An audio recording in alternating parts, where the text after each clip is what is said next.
Bueno, tenemos el tema de la disolución, ¿no? Que arranca a partir del artículo 94.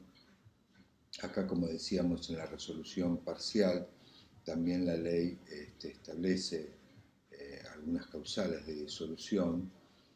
Y después vamos a notar que en esas causales de disolución, o en varias de ellas, el legislador también nos da la oportunidad de, por algunas herramientas del derecho comercial, de poder salvaguardar la empresa con alguna medida del uso de estas herramientas, siempre con el concepto de subsistencia de la empresa.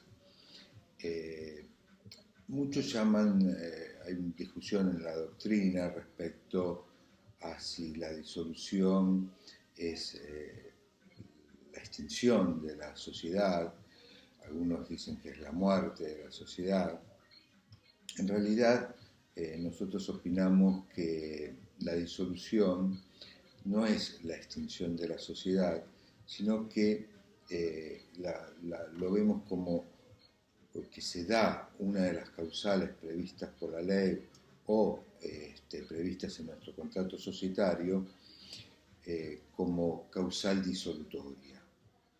Es decir, no es el fin de la sociedad, sino que es el comienzo, es el íter que conduce a la liquidación de la sociedad.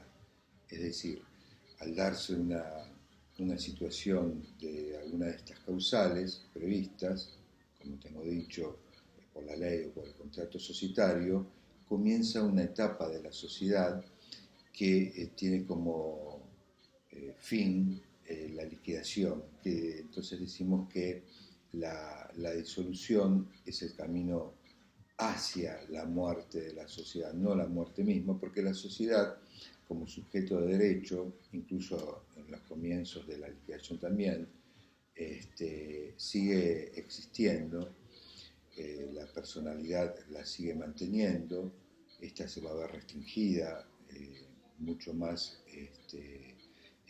durante la disolución y mucho más acentuado en el proceso liquidatorio, porque recordemos que el legislador, la ley, no es el Estado lo que hace es el control cuando creamos la sociedad. La ley le da una personalidad como sujeto de derecho a la sociedad comercial, en el sentido que está esto cenido, esa personalidad, esos derechos, en relación al objeto, ¿verdad? Al objeto societario. Entonces acá, cuando entramos en una etapa de alguna cláusula de disolutoria, esa personalidad ya no tiene la misma envergadura porque el órgano de administración, los socios, se ven limitados a realizar actos, pero estos tendientes a concluir con la liquidación de la sociedad y no con el amplio objeto que ésta tenía. Entonces, ¿qué ocurre? Por eso decimos, opina la cátedra, que no se produce la desaparición, la muerte, la extinción de la sociedad, porque la sociedad sigue existiendo como sujeto de derecho y tampoco acaba su actividad así repentinamente, sino que tiene la obligación el órgano de administración de continuar con los contratos en vías de ejecución, cumplir con las obligaciones que tiene pendientes, también instrumentar los medios necesarios para que la sociedad reclame las deudas que tienen para con ella. La responsabilidad acá del órgano de administración se ve acentuada porque no puede realizar actos que sean extraños a este objeto cercenado en este momento por esta circunstancia disolutoria, y entonces tiene que velar por la conservación de los bienes que el sujeto de derecho tiene en su patrimonio, el cuidado de los mismos, e incrementarlos en la medida que haya créditos a favor de ella, o la consecución, como decía, de contratos, relaciones con terceros en marcha, y de esa manera también es incrementar el patrimonio, porque terminar con un pedido que nos hayan hecho en la fábrica, si estamos fabricando sillas, mesas, lo que fuere, tratar de terminar con esa entrega para poder incorporar a la sociedad el pago de la entrega de esos bienes, ¿verdad? Entonces continúa existiendo la funcionalidad del sujeto de derecho, pero restringido siempre a no poder realizar actos que afecten al patrimonio de manera negativa. La ley, como decía, enumera una serie de situaciones, pero nosotros como socios tenemos la libertad de poder incluir otras, también modificarlas, siempre que todo esto, como lo decíamos en el caso de la resolución parcial, no atente contra el orden público.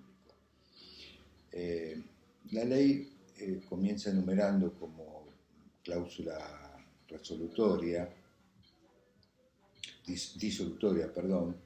la decisión de los socios, es decir, el libre albedrío de los socios, así como lo tuvieron cuando se pusieron de acuerdo para crear la sociedad. También el legislador les brinda la posibilidad de poder decidir, por las mayorías que se hayan fijado, la posibilidad de disolverla en cualquier momento. ¿Se acuerdan que en el tema de cuando estudiamos el elemento plazo, que estaba dentro del elemento organización, la ley nos daba no fijaba ni mínimos ni máximos, ¿verdad? Entonces, bueno, en cualquier momento de la existencia de la persona jurídica, los socios pueden disolver la sociedad. Otra de las causales que enumera la ley es que se haya cumplido el plazo de vida de la sociedad que hayamos fijado en nuestro contrato. En este caso, cuando finaliza el plazo de existencia de la sociedad, obviamente se produce la disolución. Pero recuerdan que cuando vimos este elemento, como les decía, acá el legislador también planteó la posibilidad de la subsistencia de la empresa a través de 3 institutos. El primero, que era la prórroga, que se debía sustanciar ante el registro donde estuviera inscrita la sociedad antes de que se produzca el vencimiento. Es decir, si se vencieron los 30 años, 50 años, 100 años y el negocio es próspero, o sea, no hay motivos para disolver la sociedad, o sea, se decide por la continuidad. Entonces, antes de que venza el plazo, podíamos recurrir al instituto de la prórroga y extender el plazo de vida también acá sin mínimos ni máximos fijados por la ley. El único requisito para este instituto, recordamos que era realizarlo antes del vencimiento, la iniciación, por lo menos la iniciación del trámite. Si se había pasado esta situación, si se había, no se había reparado en el próximo vencimiento del plazo de vida de la sociedad, podíamos recurrir a la reconducción con el requisito de que no se haya inscrito todavía el liquidador, y entonces ahí, si no se hubiera inscrito todavía el liquidador, por mayorías también se podía realizar la reconducción por voluntad de los socios y extender el plazo de vida, como en el caso de la prórroga. Y la tercera posibilidad es aún inscripto el liquidador en el registro.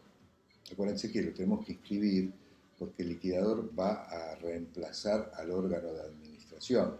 Y recordemos también, cuando estudiamos órganos, que todo aquello que no está, que está pautado dentro de la sociedad, pero que no está hecho público, que se hace público a través de la inscripción en el registro, y en algunos casos incluso hay que publicar edictos. Entonces, si ya inscribimos al liquidador, el requisito acá para la reconstrucción bis es que no se haya liquidado la totalidad de los bienes, que por lo menos queden bienes para salvaguardar el patrimonio de la sociedad. Y entonces el otro requisito es que la decisión sea tomada por unanimidad, ¿no? Es bastante exigente en cuanto a que, y es exigente porque ya estamos en un proceso liquidatorio. La otra situación es que hayamos condicionado la existencia de la sociedad a determinado evento en nuestro contrato, que tiene que ser preciso y determinado, que ante esta determinada circunstancia, si se llegara a cumplir esta circunstancia, pues de la consecución de las pautas que hayamos fijado, entonces se produce la disolución de la sociedad. Luego también habla de haber alcanzado el objeto o la imposibilidad de poder lograr el objeto. Acá también tenemos que haber alcanzado el objeto, quiere decir que no teníamos un objeto amplio, sino bien determinado.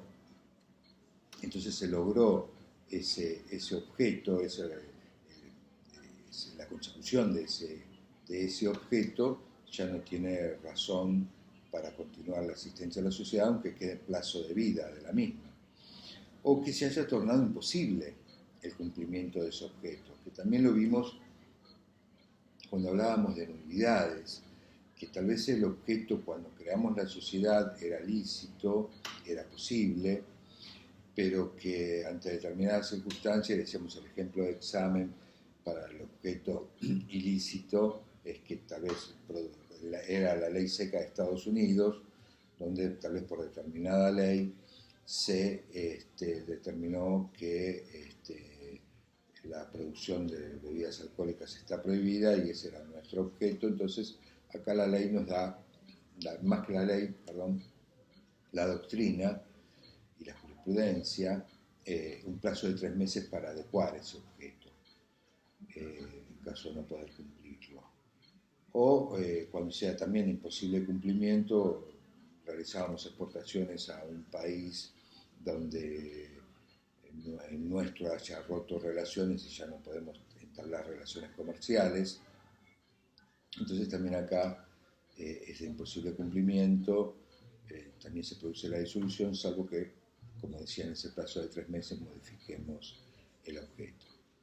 Es decir, acá también nos encontramos con la posibilidad de poder, otra vez, por parte del legislador, de salvar la existencia de la sociedad. Otra de las posibilidades que plantea la ley, o de las pautas que plantea la ley, es la pérdida del capital social.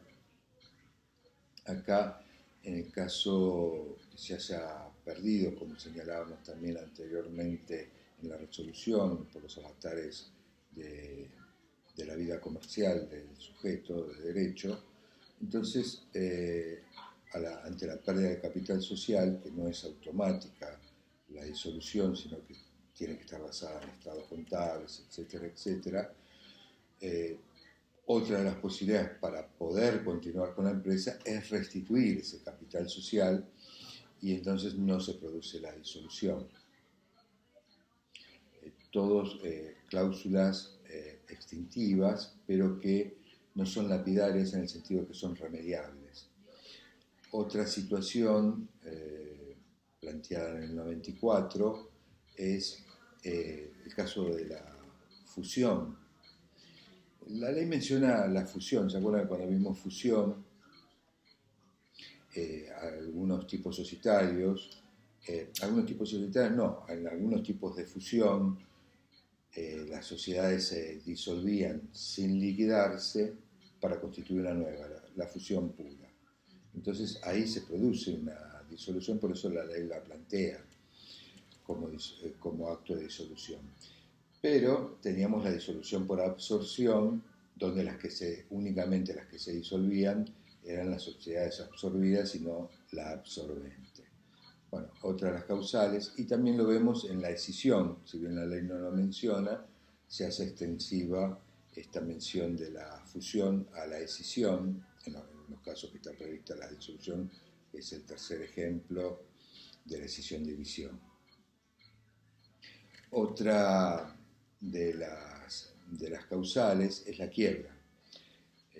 Cuando se decreta la quiebra de la sociedad, entonces en esta situación nos encontramos con que la sociedad se disuelve, ¿no? Porque la quiebra, recuerden que es un proceso liquidatorio, no es como el concurso, que es un remedio, sino que la quiebra es la muerte, en realidad, de la persona jurídica, es un proceso liquidatorio.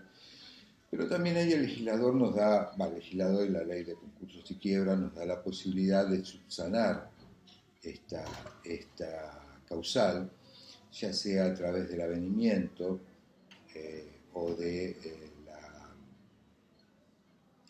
transformar la quiebra en un concurso preventivo. El avenimiento se refiere a un acuerdo que el fallido realiza con sus acreedores para individualmente, ¿no? Ya no es colectivo, sino que es individual con cada uno de ellos. Colectivamente se necesita en el sentido no del acuerdo, de las pautas del acuerdo, sino que se necesita colectivamente que todos estén de acuerdo, pero bajo distintas pautas. Lo señalo porque esto es la diferencia con el concurso preventivo, ¿no? Que todas las categorías de los acreedores tienen que estar de acuerdo. En esto no, esto es una negociación, el avenimiento es una negociación con cada uno, individualmente con cada uno de los acreedores. Avenimiento viene de avenir, o sea, de resignar, cada parte resigna algo. Eso es lo que decía avenimiento. O transformar la quiebra en un concurso preventivo. Dos de las posibilidades para poder saltear esta causal de disolución. Otro de los supuestos que plantea la ley es cuando se produce la cancelación de la autorización para operar en bolsa. Algunas sociedades, ¿se acuerdan que tenemos en el caso de las sociedades anónimas, tenemos las sociedades anónimas cerradas, que se representan a las sociedades anónimas pequeñas, familiares, puede decirse, que no cotizan en bolsa, que su capital está representado en acciones, pero que no cotizan en el mercado de valores. Pero aquellas que son abiertas, aquellas sociedades que son las sociedades anónimas abiertas, se las llama aquellas que sí participan en el mercado, y entonces cuando por alguna sanción se les quita esa autorización, entonces se produce la disolución automática de la sociedad, salvo que la sociedad decida retirarse voluntariamente, desprenderse de esas acciones y entonces transformarse, modificar su estructura en una sociedad anónima pero cerrada en esta situación. Otra de las posibilidades es salvar una causal de disolución. Luego tenemos que también cuando se le quita la autorización a la sociedad para funcionar en un permiso que ella tiene, propuesto por lo general por el Estado, por el nacional, provincial, municipal, como una concesión, que el objeto de esa sociedad fuera la concesión de algún tipo de servicio, una autopista, por ejemplo. Entonces, cuando se le quita esa autorización, ahí se produce la disolución irremediablemente, porque el objeto obviamente tiene que estar basado en el desarrollo de esa actividad. Entonces, al quitarle esa autorización, ya el objeto cae y es una asociación objeto, no puede funcionar, ahí se produce la disolución. Creo no haberme olvidado de ninguna de estas causas, de las causales previstas por la ley, pero bueno, es a modo, los casos planteados por la ley son ejemplificativos, porque recordemos que en base al artículo 89 nosotros podemos agregar otro tipo de causales. Acá tenemos que estar atentos a manejarnos con una ley nueva, un manual nuevo, porque otra de las causales que existían anteriormente era la reducción a 1 del número de socios, y bueno, ya esa causal que pasó al 94 bis prevé para determinados tipos sociales que esas sociedades van a transformarse automáticamente entre comillas, en una SAU o, o, este, o una adecuación o van a formar parte de las sociedades del capítulo cuarto, pero acá también cuando se reduce a uno, antes de que ocurran estas circunstancias sancionatorias, también existe por parte de la doctrina y la jurisprudencia el plazo de 3 meses para poder incorporar un nuevo socio. En el caso de la resolución parcial también ocurría con las sociedades de capital industria, las comanditas que tienen 2 clases de socios, que si esa resolución parcial afectaba al socio, supongamos al comanditado, y quedaban los comanditarios, o el de capital industria, el capitalista o el industrial, entonces no está configurado el tipo, y entonces ahí también tenemos el plazo de 3 meses para incorporar un nuevo socio, o se produce la disolución, o se pasa a la sección cuarta con esa responsabilidad mancomunada que prevé la sección cuarta de la ley, esa bolsa, esa residual de las sociedades de hecho, de las sociedades civiles, pasamos a conformar esa sección con las consecuencias. Fíjense que la ley recrudece en la forma de atacar determinados medios o tipos societarios es a través de la responsabilidad de los socios. Todo este proceso, hay otras formas también de que se produzca la disolución, que no están previstas ahí en el 94, pero sí a lo largo de la ley, como por ejemplo, vieron que las sociedades, las SRL, tienen un número máximo de socios, son las únicas que están reglamentadas con un número máximo de socios que es de 50, entonces si se incorporan nuevos socios excediendo esa situación, los socios últimos que se agregaron, ya sea por cuestión de herederos o lo que fuere, deberán ceder sus partes para volver a reducir el número de socios a 50, que es el máximo, o esa sociedad entra en estado de disolución por transgredir el tipo societario. El artículo 32 también prevé una situación que es cuando hay participaciones recíprocas, es decir, creamos una sociedad con la participación de otra y a su vez esta misma alimenta el capital de la anterior, es decir, tenemos una especie de, no digo fraude, ¿no? Pero estamos utilizando un mismo capital para dos sociedades, por eso se llaman participaciones recíprocas. También ahí se produce, si dentro de los 3 meses no es solucionado esto, se produce la disolución de la sociedad. Y bueno, y todo lo que nosotros podamos pautar. La sociedad continúa durante la disolución, tenemos estos mecanismos frente a algunas de estas cláusulas que hemos mencionado, tal vez no sé si he olvidado alguno de ellos, como siempre digo, es para una guía lo que el profesor nos da, tenemos que estudiar el manual, es un tema, bueno, obviamente importante porque nuestro cliente va a decir, nosotros estamos en estado de disolución, no estamos, ¿qué podemos hacer? Podemos actuar como antes, no podemos actuar, ya no podemos actuar más, no tenemos que cobrar los cheques que tenemos, los tenemos que entregar a un síndico, algo. Bueno, no, la sociedad continúa hasta que se inicia el proceso liquidatorio, aunque muchos autores también dicen que ya la causal de disolución nos hace entrar en el proceso liquidatorio que veremos en unos instantes.